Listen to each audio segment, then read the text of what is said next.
Hello student, हमारा first chapter चल रहा था दुख का अधिकार, है ना। दुख का अधिकार कहानी मतलब यशपाल जी के द्वारा लिखित। इसके अंतर्गत हमने ये पार्ट तो जो है खत्म कर चुके थे, इसकी कहानी हम पढ़ चुके थे, है ना, खरबूजे वाली की। अब इसके मौखिक प्रश्न और लिखित प्रश्न हम एक्सप्लेन कर देंगे आपको CW में, और HW में आपको क्या करना है, इसको कॉपी में नोट कर लेना है, ठीक है। अब देख लीजिए पहले मौखिक प्रश्न।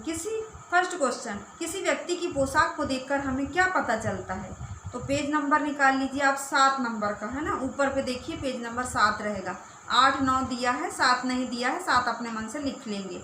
इसमें लिखेंगे आंसर, प्रायः पोशाक ही समाज में मनुष्य का अधिकार और उसका दर्जा निश्चित करती है। मतलब पोशाक, व्यक्ति की पोशाक देखकर हमें क्या पता चलता है। तो व्यक्ति की पोशाक देखकर हमको पता चलता है कि समाज में मनुष्य का अधिकार और उसका दर्जा क्या है ना।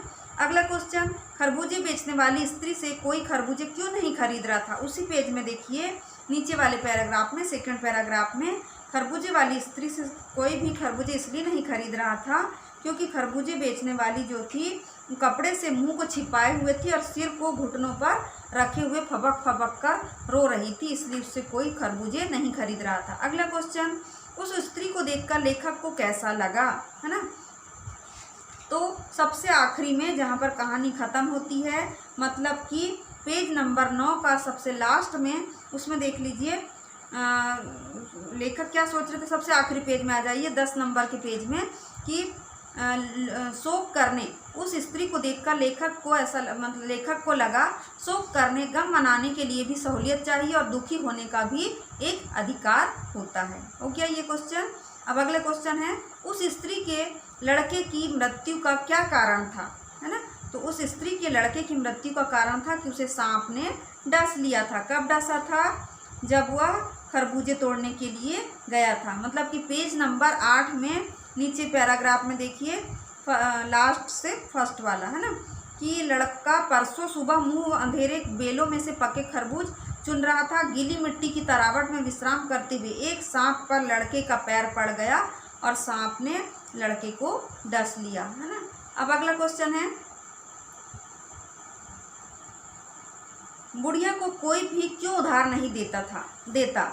बुढ़िया को कोई भी उधार इसलिए नहीं देता क्योंकि उसका बेटा नहीं था, यानी वो मृत्यु उसको प्राप्त हो गई थी। और सभी जानते थे कि अब बुढ़िया तो कुछ कर नहीं पाएगी, बेटा था तो कुछ कमाता था तो ये उधार वापस कर भी सकती थी, लेकिन अब बेटे के ना रहने से जो है वह उधार वापस कर नहीं सकेगी, इसलिए उसको कोई उधार देने तैयार नहीं था।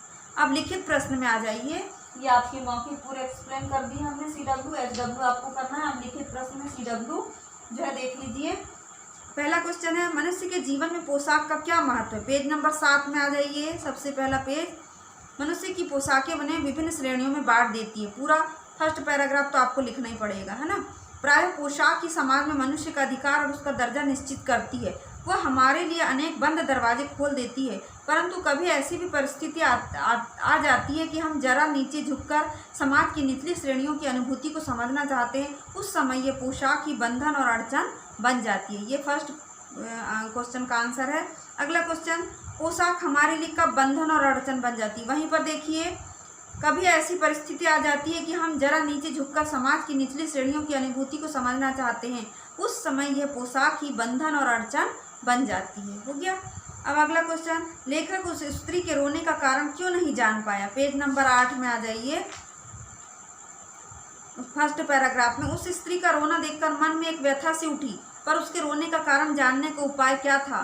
फुटपाथ पर उसके समीप बैठ सकने में मेरी पोशाक की व्यवधान बन गई होगी। व्यवधान यानी बाधा बन गई होगी।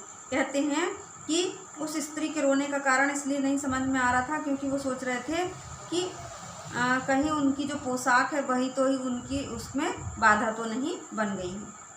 अब अगला क्वेश्चन है 4th नंबर का, भगवाना अपने परिवार का निर्वाह कैसे करता था। लड़की का नाम क्या था, भगवाना। तो वो कैसे निर्वाह करता था, खरबूजे बेचकर, है ना। पेज नंबर 8 में देखिए, लड़का शहर के पास 1.5 बीघा भर, नीचे से 3rd पैराग्राफ, भर जमीन में कचहरी करके परिवार का निर्वाह करता था। खरबूजों की डलिया बाजार में पहुंचाकर कभी लड़का स्वयं सौदे के पास बैठ जाता या कभी उसकी माँ बैठ जाती थी। इस प्रकार वे अपने जीवन का निर्वाह करते थे। अगला क्वेश्चन, लड़के की मृत्यु के दूसरे ही दिन बुढ़िया खरबूजे बेचने क्यों चल पड़ी। तो अपन इसको अपने मौखिक शब्दों में भी अपने शब्दों में लिख सकते हैं कि लड़के की मृत्यु के दूसरे ही दिन बुढ़िया खरबूजे बेचने इसलिए चल पड़ी क्योंकि उसके घर का निर्वाह नहीं हो पा रहा था। यानी जो कुछ था घर में, आटा वगैरह और जो भी चीज़ें, तो उसको उन्होंने उस मतलब लड़के के कारण झाड़ फूक वाले को दे दिया था, और उसको जलाने के लिए कंडे वगैरह जो भी थे वो सब दे दिया था।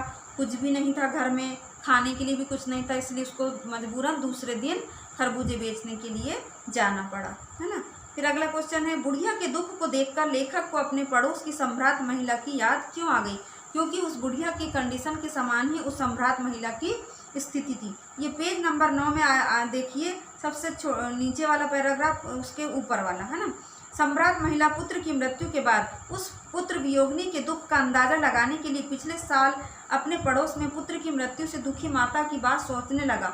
वो सम्राट महिला पुत्र की मृत्यु के बाद 2.5 मास तक पलंग से उठ न सकी। उन्हें 15-15 मिनट बाद पुत्र वियोग से मूर्छा आ जाती थी। जैसे इसका पुत्र खत्म हुआ था, मरा था, उसी प्रकार उसका भी पुत्र जो था वो मर गया था, और उसके बाद उसकी क्या दशा हो गई थी उसका वर्णन यहाँ पर लेखक ने किया है।